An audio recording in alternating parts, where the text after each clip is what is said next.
Hey everybody, Gary here, the busy runner. First of all, I've got to apologise if my voice comes through as anything less than clear. I've been trying to shake off the cold, been putting off this video for that reason for quite a while. But if it, you have to do it at some point. So hopefully it's cleared up enough to be understood. Now, in this video, I'm going to cover some subjects that you'll probably want to cover and encounter if you have any interest in the online business world, and that's really a concept that I call brandstorming. It's really just brainstorming the brand, the type of business and the type of sort of market that you might be looking to launch a business into or take an existing business into the online world. It may also not be a business. It may be that you have a pet project or a passion or sort of an advanced blog, a video log, or anything like that that you want to take out on a particular subject and put it out to the world, to a bunch of people that might be interested.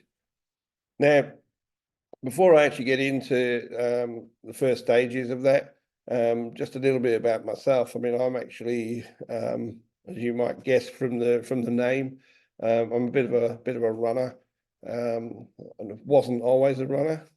I came to running in my early 40s as part of a sort of get fit, get healthy regime. Hated running, but sort of discovered a sort of a love and a joy for running along the way. I'm also a bit of a geek. I've actually been in the IT industry since 1989. So that's sort of, what's that, 25 years? No, 35 years this year. And been a sort of software and web developer in that time, done a lot of database development work, all very geeky stuff. And I've actually been sort of a computer hobbyist since 1981 when I was 12 years old. So that's really sort of my background, and this channel is like a fusion of those two things primarily. It's sort of like that that love of running and also that sort of nerdy background. And I guess it's about I have an interest in websites and an interest in online business. And over the years, I've sort of seen those things become unnecessarily complicated often by people whose needs are served by making it seem more complicated than it needs to be. Because they get to sell quite often snake oil, quite often empty promises. But by and large, mostly selling you things that are actually, they are actually of value, but typically overpriced, or even selling you services for them to do it themselves that are massively inflated because people don't know any better. So I guess my aim has always been to sort of simplify that and to help break down fears that people can actually consider taking those initial steps themselves. So certainly, more often, and to not let those sort of fears and those sort of barriers get in the way. I sort of came up with the concept that you may or may not have seen on the other videos. There is a playlist, Keith and Kim. Now, the concept of Keith and Kim was they're basically animated characters that are products of my own twisted imagination. And they're basically a couple of runners, slightly different running stories. One's a sort of a natural athlete, and the other one's a bit of a late to life, sort of slower back of the pack runner. And they sort of meet at park run, and they discover that they both want to put something out there online, and decide to collaborate on putting a platform out there. And so there's a series of videos that are really, sort of 5 minutes each, and it's just, a bit of a fun way of exploring some of those basic themes. And what I also want to do now is sort of put together, I guess, a few videos that are, in the real world. So it's actually me, and it'll be sort of practical demonstration of realization, actual real practical, real world implementation of some of the things that they actually talk about. And that's primarily actually putting together the website that they talk about. So it's sort of a companion to the animated series. And hopefully it'll be a way of, sort of showing you how straightforward it can be. Now there will actually be sort of more details on some of the themes that are covered in this video. That'll be I'll put a link in the description, and I think this is the stage where YouTube sort of people go, oh, in the description below. So I've just done that. So that's ticked that box for this video. So some of the key concepts that we are actually going to cover, and I'll start doing something a bit more practical on screen, so you don't just have to look at my gorgeous face and listen to me prattling on. So really the key things that Keith and Kim did in their initial sort of conversations, once they got over the initial excitement of their idea, they actually had an idea that they wanted to put out there. They sort of started getting into the nitty-gritty of, who exactly would this be for? And I think it's worth having that conversation with yourself to try and figure out exactly why you're wanting to do this, what you're wanting to put out there and who it's for. Because if you do a lot of work on that in the first instance, then you're actually going to make a lot of the upstream activity a lot more straightforward. Because when you're making decisions about the design of a website or content to be placed on the website, or sort of if you're running some adverts, or you're making a blog post, or you're posting somewhere on social media about this thing that you're putting out into the world, then your sort of intimate and deep understanding of why you're doing it will actually go a long way to helping you to put those words together. Now, I am going to start sharing the screen, and I'll start showing some of the ways in which I use some of the modern tools, aka ChatGPT, to help me with this process.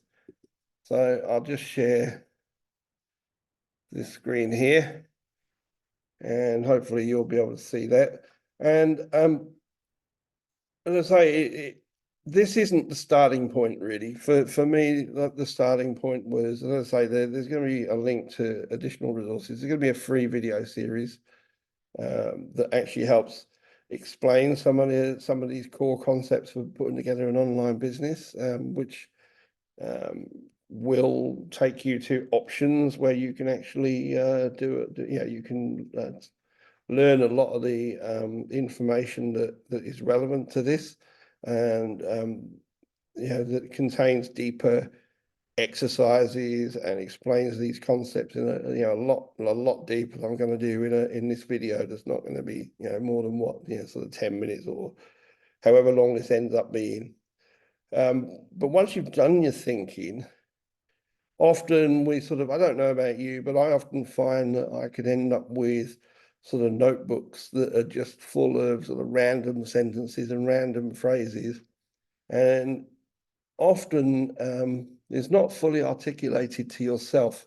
You don't necessarily fully understand. You haven't necessarily had that light bulb moment. And what I find is that ChatGPT is it's a very useful sounding board, and I tend to interact with ChatGPT in I guess in the way that's intended as a dialogue, but I use it as something where it's a tool that just really throws my own thoughts and words back at me. I don't expect it to make decisions for me, and I certainly don't take anything that it gives me and just copy and paste it, because that's a recipe for nonsense, really. But I do find it very useful particularly in this stage, if you're at the start of your putting together a website, online business, and so on. So for example, we actually make a start. When I first started looking at the Runner's Gateway, which is the platform that Keith and Kim decided they're going to put together, I just initiate a session with ChatGPT that just reads. I'm telling it that, we're Keith and Kim, we're virtual characters in this series. We want to build a website, quite possibly help them with various things to do with fitness and health, and basically ask ChatGPT to become the consultant. So you send that, and ChatGPT is incredibly like, it still blows me away a little bit. I've been using it for quite some time now, but just this initial kind of feedback that it gives me, it's giving me, it's already starting to produce some ideas. So the three main things I really want to cover here is that is your target market and the niche that you're operating in and your ideal client. Now, in the videos, the actual ideal client ended up as being someone that Kim knew, her friend Sharon, who just fitted the bill perfectly for the type of audience that they're trying to reach. But I mean, if we just ask right now, like without doing anything else, let's ask ChatGPT who do you think our target market is? And individuals thinking about starting to run, early stage of the running journey. I mean, that's already perfect. Like this is a good starting point. It really does cover off on the the sort of the baseline of what running the gateway was aimed to be. Okay, so how about we say, so what is our niche? Which is which segment of the market are we actually, what are the unique things? And we're providing guidance, motivation, and it's really focused on people at the beginning of their running journey. And it's given me all this incredible information without, it's nothing new. It's stuff that I've kind of already fed into the prompts, but it's given me it back in a way that I can actually start reading down through that, and there are concepts in there, and there are things explained in there, and there are ideas are developed further that really start to get my own thoughts working more deeply. And then obviously, so we've got our market, we've got the niche, and then there's this concept of the ideal client. So who is our ideal client? This is all just starting, the starting point, because I'm not going to stick with this. It's probably going to generate one. It likes the name Alex, so I'm wondering, no, it's not even given a name on this one. So quite often you'll find ChatGPT giving you a client avatar of Alex. Maybe that's been programmed. Maybe that part of ChatGPT was a programmer by the name of Alex. Oh, here we go. We've got a Jordan who is 35 years old. Someone with a desk job wants to start running to improve their health and manage stress. Tried going to the gym, but finds it hard to stay motivated. Looking for supportive community. These are the kind of things that are definitely on the radar for Keith and Kim, and I do talk about them as if they're real people and not figments of my imagination. So in this instance, we can then continue to have a conversation. It says, actually, our ideal client avatar, ICA. I don't know if we've used that term in here so far, but ChatGPT should actually pick that up. It's incredible how it can pick things like that up in context. Is a lady called Sharon. She is let's say she's 42 years old. She is interested in running. She wants to lose a bit of weight. She wants to be healthier. She is worried that she can't run. She is worried about people laughing at her.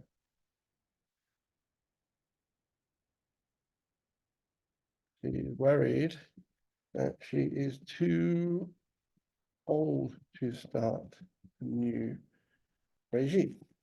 Let's just put that in.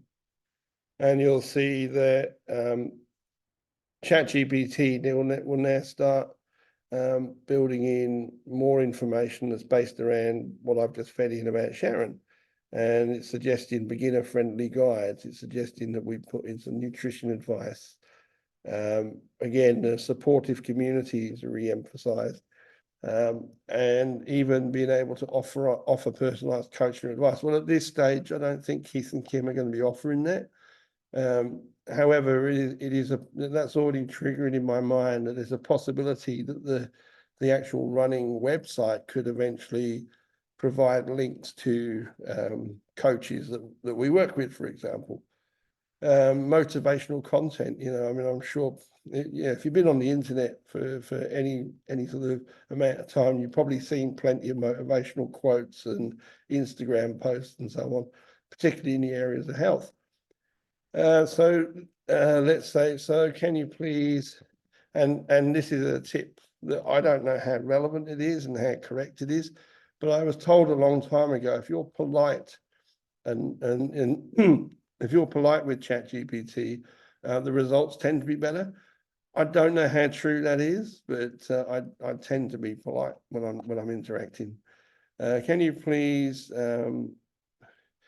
give me, let's see, can you please give me a detailed written description of my FCA? So Sharon, 42 years old, female. She's mid-level management position. She lives in a suburban area, possibly married, might have children. She's interested in improving her health and well-being. She has all these fears that we've spoken about before. And then we start getting into the kind of content that she's actually going to enjoy and her pain points and needs. And I think you can already see from that there's a lot of rich information there about the target, the niche, and the potential ideal client that we're going to be aiming Runner's Gateway at. And then we'll actually keep this session. We'll continue to build on this in later videos to actually start brainstorming a little bit more about what goes into the website and how we might structure it. But hopefully that sort of let's just stop this now. But hopefully that sort of whirlwind tour of the capabilities of ChatGPT in a very targeted and specific context will give you some kind of inspiration to use those tools for yourself to help sort of breaking down some of those. I mean, it can be quite challenging, actually, quite a barrier in itself when you start learning about online business or just business stuff, and you start getting terms thrown at you like target market, niche, and ideal client avatar. And it can sink in eventually, and you go through any training or education that you might be embarking on, then it does sink in. But I think also having the ability, particularly if you're a solo entrepreneur, you sort of spend a lot of your time having to do this stuff on your own, even with a support network. Having this sort of virtual assistant and this virtual sort of sounding board that you can just bounce ideas around with and start, I guess workshopping would be the a term, but really just playing with ideas. And I think one thing I would certainly, probably the biggest tip in using ChatGPT is you don't have to accept anything that ChatGPT gives you. You can just follow up and say, oh yeah, I like that, but actually, Sharon isn't 42; she's actually 44, and yes, she's got 2 children. And then ChatGPT will put that in, or ChatGPT might make a suggestion saying, oh, you might want to offer personal coaching, as we saw in the example. And then you can say, well, we don't want to offer personal coaching on the Runner's Gateway. We just want to be an information resource. And ChatGPT will make a note of that, and will amend suggestions for content, suggestions in the profiles and that kind of thing. So I think that's I'm going to say it's a whirlwind tour. Hopefully it sort of makes some kind of sense, even with the the throat and the nose as it is. Maybe that will inspire you to just go and have a little bit of a play with ChatGPT. You can get the free version to start with. I actually use a paid version because it gives you access to you can basically spend more time interacting with ChatGPT before it times out, and you have to wait to be able to enter any more. So on that note, I'll wrap this video up. All the very best, and I will see you next time, where hopefully we will start building the actual website. All right, see ya.